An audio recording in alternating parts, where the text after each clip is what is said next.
Rīgas svētku laikā mums notiks gan ekstrēms un ātrs pasākums – burāšanas sacensības.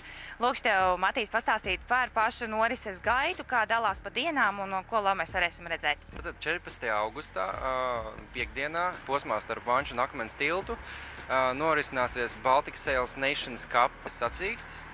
No 10 līdz 18 varēs vērot sacensību gaitu.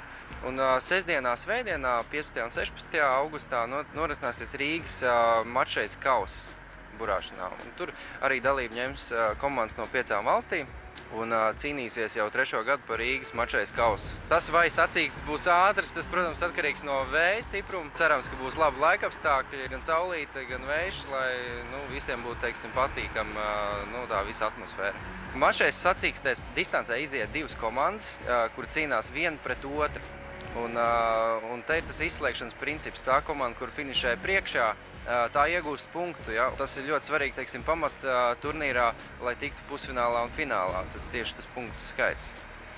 Nolūkā veicināt un popularizēt jūrniecības tradīcijas Rīgas pilsēta pagājušo gadu iestājās Baltic Sail asociācijā, kurā jau ir pārstāvētas mūsu kaimiņu valstis – Vācija, Polija, Lietuva.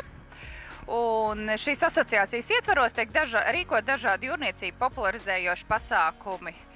Un viens no tādiem ir Baltic Sail Nations Cup, kas šogad arī pirmoreiz notiks Rīgā.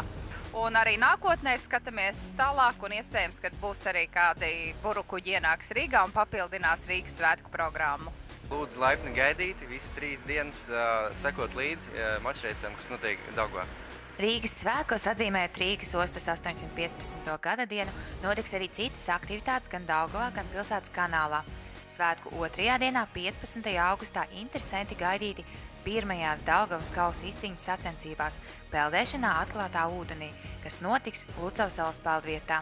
Savukārt 16. augustā jau 12. reizi notiks airēšanas svētki Nāc un airē, kuros var piedalīties gan profesionāli airētāji, gan arī šī sporta veida entuziasti.